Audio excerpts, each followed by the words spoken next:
Hey guys, welcome to the channel. It's Adam with ND72. So today we're back with the SLK32 in the garage. So I've had the car for a while. You've seen we've done a couple go fast parts, some cool stuff, that brand new needs wings intake, which I like so much. And also guys, don't forget that I have a 10% off coupon code for needs wings intake and the needs wings crank 175 pulley for the M112K motors. And if you don't remember how to use that, just when you go to purchase it, either one of those products, when you're going to check out, go to the where'd you hear about us from, and just put ND_72, and I think it gets you like $100 and change off the pulley. So right there's a huge big find. But now back to what we're doing for the car. So as you know, on one of the last videos where I found out that I actually had bad shocks and a couple other things, and in doing that, it kind of ended up bringing my car to sink a little bit lower down, and then I was rubbing when I had my 15-inch conversion kit on. So my car was not factory. I definitely had lowering springs on the car, which I still do. So the issue was I could go back to like the factory springs and then go back and forth, or I get like a coil-over set up, which is cool, but most of them on the market for like basically this car and the Crossfire, that whole chassis, whenever you wanted to lift the car up or down on the rear and on the front, you had to remove the whole base and then do a little crank, and then put it back on, which I find is inconvenient and very annoying, and it makes it harder to fine-tune your car because a lot of back and forth like stuff like that, like you just get annoyed real effing quickly unless you have the time and the patience to do it. So what I got sent to me from Needs Wings was a pretty cool idea and a pretty cool product. I'm going to show you right now.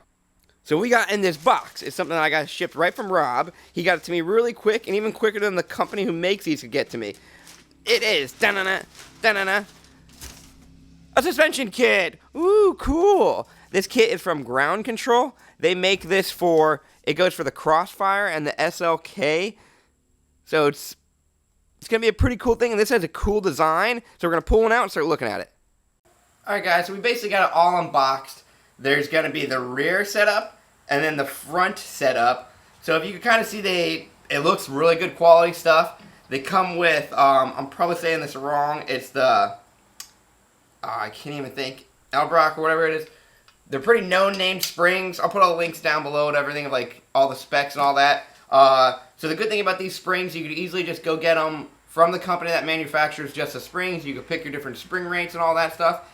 If I'm proper when I looked up the numbers. So for this side, which is the rear, it's 850 spring. I'm not 100% sure if I looked that up right, and this one should be 700. So when I contacted Rob and all of them, I told them kind of what I was doing with the car, and they kind of said these springs would be good for my setup for the weight of the vehicle. So we're going to try them out. I could be wrong about with the numbers and all that stuff of what actually these are spec'd out for, but this whole setup is pretty good quality. So from what I'm understanding with this one, so this is the front. So when you actually have it in the car, you got this little pivot that's just on the bottom. So a lot of the cheaper ones I worked with, like with my death cart, this piece is basically fixed. But if you can see, it's got a little bit of play to it, basically with a joint inside of there. So when you put the spring on there, it gives it a little bit more flex. My other one, like I'll take you over to the death cart because you can see the whole suspension pretty well. It's just a solid piece. So this is by far so much more better quality. And then to adjust it, it's going to be just like, from my understanding so far, it's going to be kind of standard where you're going to put it in the car and then you'd access it from here. So you'll lift up the car and then this should be able to crank. And then as you can see, it's going to raise and lower this little perch that sits inside of there. Now the back one's definitely going to be a little bit more cooler.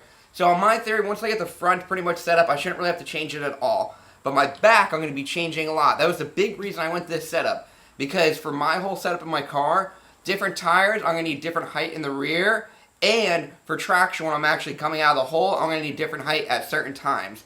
So what this is, so I got it flipped upside down just because it's kind of hard. So it'll normally sit in the car, like this.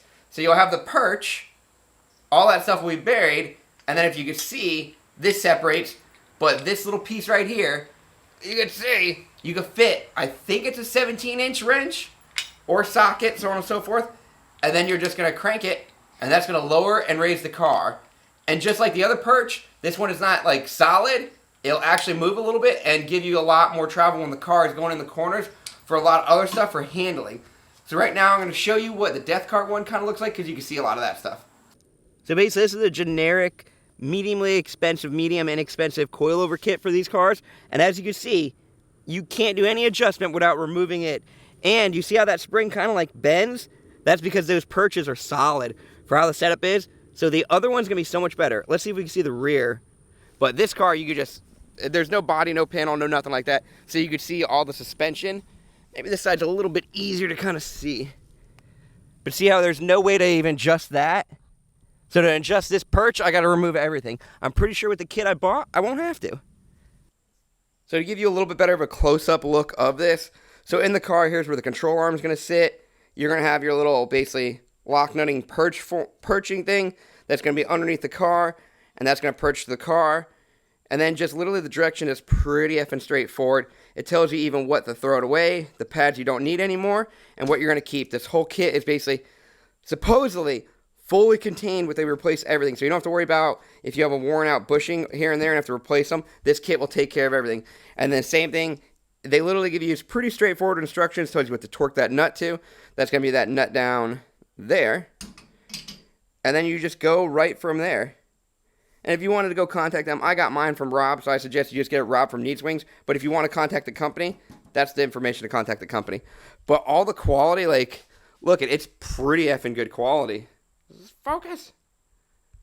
My camera will focus, you can see. There you go. Not bad, pretty good. And you see how it has a little bit of swivel? The one on the Death Cart has none of that. So this just helps with the little perch. But everything, I like, the quality of it is pretty cool. So, not bad. So as you see, the SLK already sits pretty low. But with my other tires that are taller than this, it's hitting the fender over there. So this whole setup where I could actually just go under there really quick and lift this side will make it a lot cooler.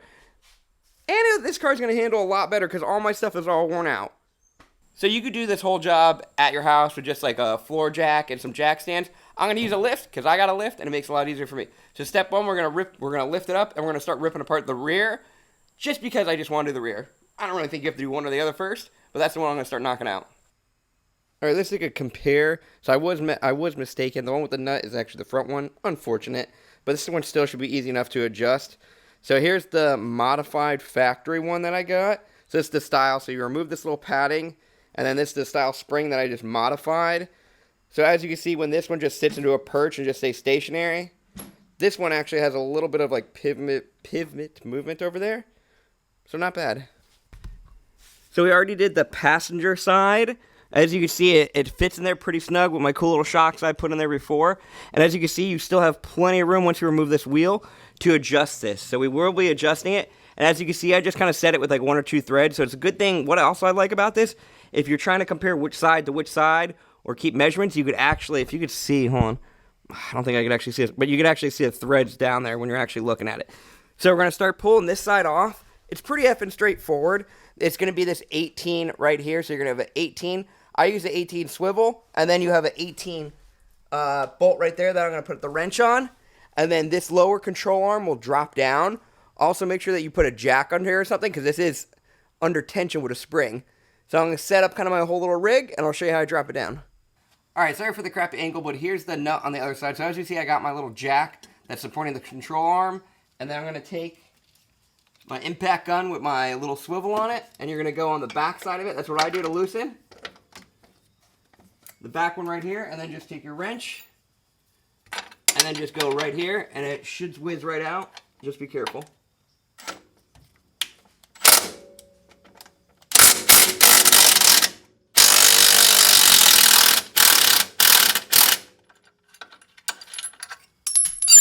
I'll pick that up.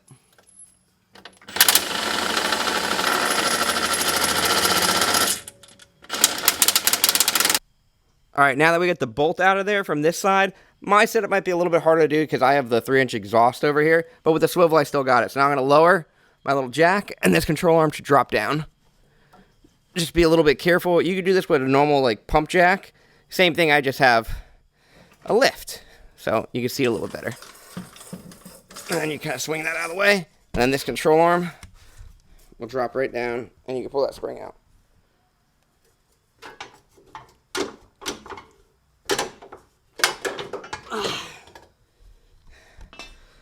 So I got the spring all pulled out. I'm going to pull out this pad because that's what the kit says. I might need to get a screwdriver or something for that one, though.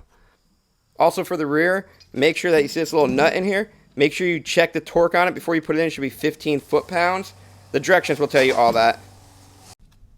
Alright, so we got my whole perch set up and all that stuff.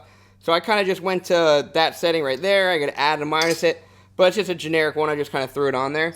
So as you can see, this is the bottom piece. It's got that little bit of like swivel and stuff like that. That one will fit. Come on, let me get up in there in that camera. Get up in there. Find the hole, find the hole. There you go. It fits right in to that hole right there. See? So that snugs right up in there. That ain't going to be going anywhere once it's under tension. And as you can see, this one has like a little bit of like flexibility with the spring and everything now.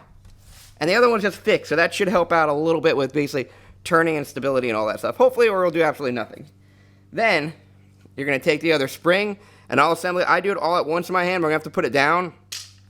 And then you should have enough to just swing this down. See how much like movement I still have over here? You can swing. It's easier with a buddy if he pulls it and you slide the spring right up in there. Not bad at all. So I'm going to have to do it.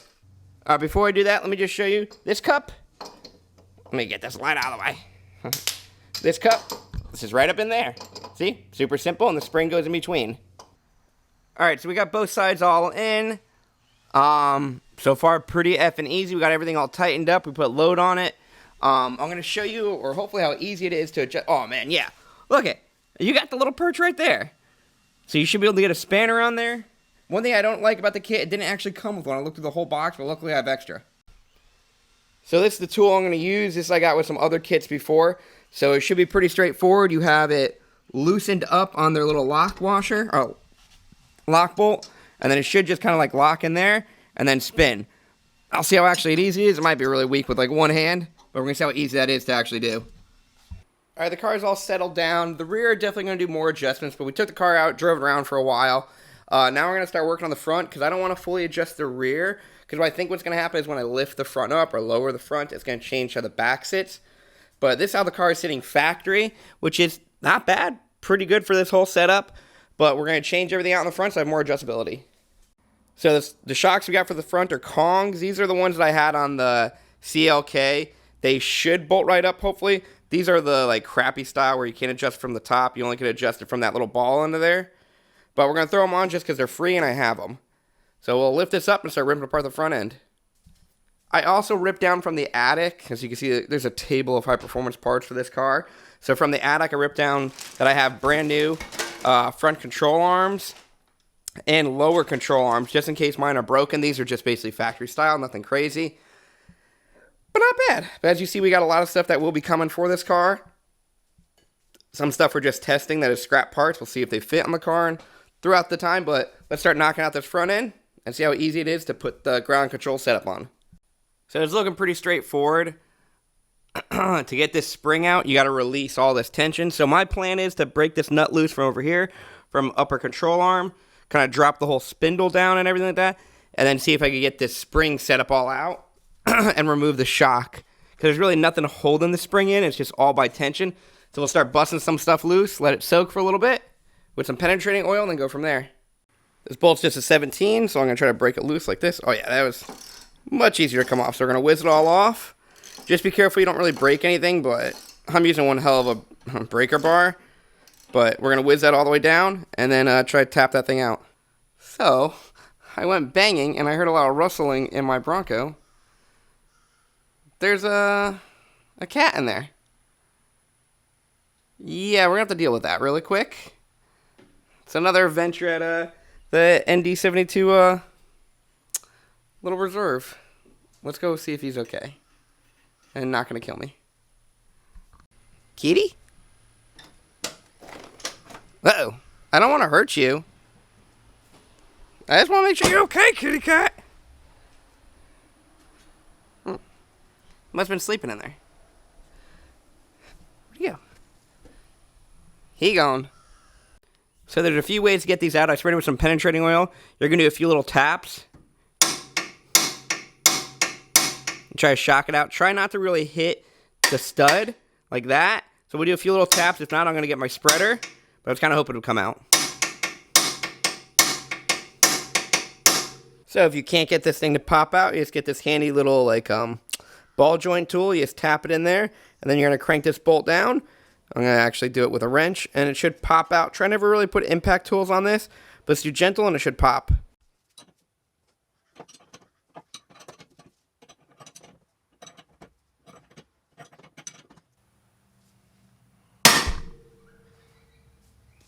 Bam.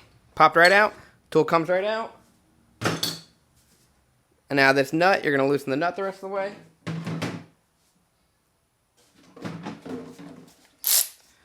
This thing should come out now. You ready? Because this will drop.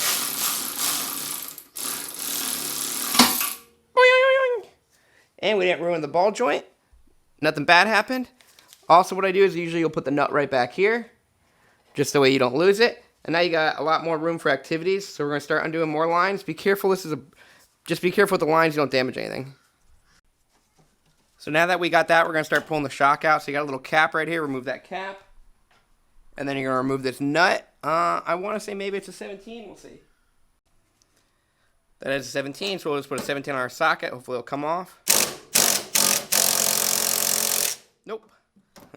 So this is the whole thing spinning. So we're going to get some vice grips to hold there and then a 17 to break this loose. All right, so we got the 17 out, and the shock did drop down. So we're going to lift the whole car out and start pulling everything out. All right, so to get this out, I got some weird contraption with spring compressors. Just be very careful. You could wiggle it and probably pull it out, but I'm just trying to compress them to make it a little bit safer. And then I should just be able to pull it out, so I'm going to keep working at this, and then I'll pull it out. All right, so as you see, I got everything all out of there. I got my little spring bomb over there. I removed the caliper just because I want to test something out later, but you don't have to get out of the way. All right, so here's like the... Here, let me... A little bit too bright. So here's the directions they kind of have in the order it is. So all the pieces are these. These are what you're going to worry about for right now. So here's the part that they don't fully tell you. You see this little piece right here? That's these bottom pieces. So there's a C-clip you got to remove, and then you thread this out. All right, this is that locking piece they're talking about down there. Now, it fits in the control arm, but it's a little bit annoying to get in there, so I'm going to try to set up the tripod and show you how I'm doing it. All right, really quick of how this is going to work. Here's your bottom piece. This locks in. See how that would normally lock in? And then this would thread into there. That should be how it goes. So, you're going to take this piece. You got to go under the control arm. There's a little hole in there. This is aluminum, so if you drop it inside of the control arm, it sucks to get out. So just be careful. I wrap it around my finger. You get in there. You take your top piece. See how that's coming out right there? And then you thread. Try and do it with... Go, go, go. And then it'll start getting tight. You can start seeing threads coming out. And now, try to get it center. So you'll get it center. Get it tight a little bit more. I want it hand tight as much as I could. Then I'm going to go try to get a socket on there and lock that in and then put the C-clip right back in. And then this part goes in and this will thread all the way down by hand. You're going to thread it down by hand until you get this part past down there. Then you could actually grab the 17 and whiz it up and then put everything back on. So we're going to keep doing it. I'm going to double check, make sure I don't forget anything, and go from there. So just to show you, this is how it comes out in the package. Here's the snap ring that you got to remove with snap ring pliers. And then, if you look, come on with light. Stop it. I got it put right back in, and this is really sturdy now. So that's going to prevent it from dropping and backing out if anything crazy does happen. So as you can see, like with this one, it basically locks it right in. Focus. So this is what it came like out of the package, and this is what it should look like when you're installing it. I keep hitting that stupid light. So we're going to put the rest of the spring on, make sure that's all tightened up, and go from there. All right, now I'm going to kind of show you how the spring goes up, down. So now I got the ratchet in here on loosen on the 17, and watch it drop.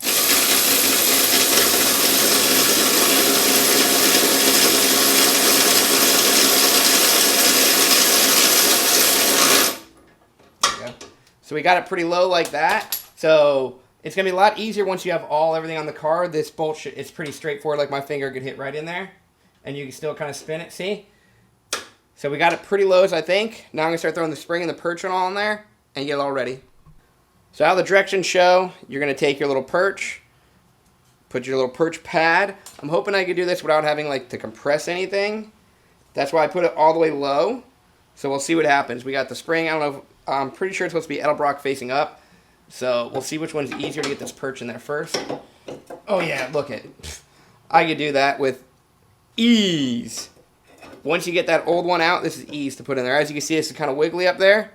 So we're going to start putting everything back together. I'm actually going to probably tighten this. Nah, it actually should be good. But I'm going to put everything back together and go from there and see how I like it. Alright, so we're going to put everything's basically tight on it. We're going to try to put it all the way down on the lift and see how low it could be. This should be on its lowest setting.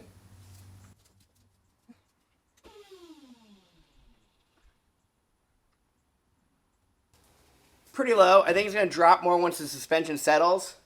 So we'll see. I might want it to be a little bit higher than that. We'll see how it goes.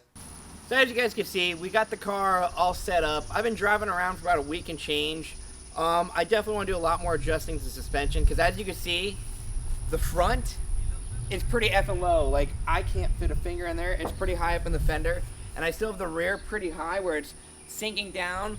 I'm going to want to take the car out after, like, it's basically settled for a week. I'm probably going to make another video of, like, me fully adjusting it all.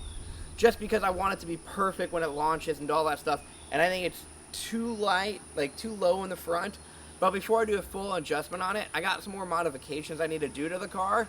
Basically, that's weight-oriented. So I don't want to start touching the height here and here and move stuff around when I'll be moving weight from front to rear.